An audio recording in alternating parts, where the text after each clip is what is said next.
దేశవ్యాప్తంగా పెను సంచలనం రేపిన ఆర్జికల్ ఆసుపత్రి వైద్యురాలపై అత్యాచారం కేసులో కోల్కతాలోని సీల్దా కోర్టు తీర్పు వెలువరించింది.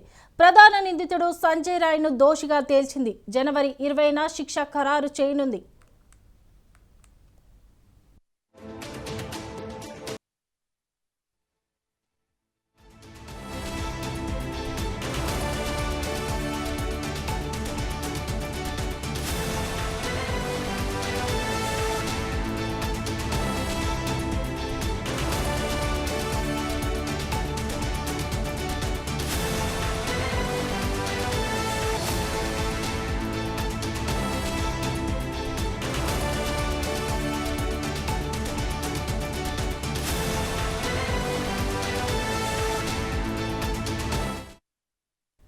గతేడాది ఆగస్టు 9న రాత్రి ఆర్జికర్ ఆసుపత్రి సెమినార్ రూమ్లో ఒంటరిగా నిద్రిస్తున్న జూనియర్ వైద్యురాలపై జరిగిన అత్యాచార ఘటన తీవ్ర నిరసనలకు దారితీసింది.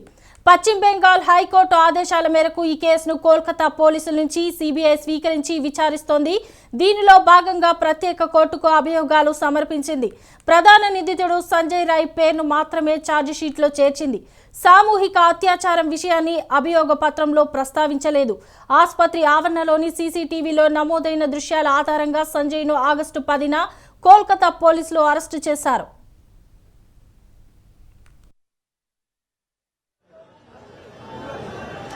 पुलिस ने बाकी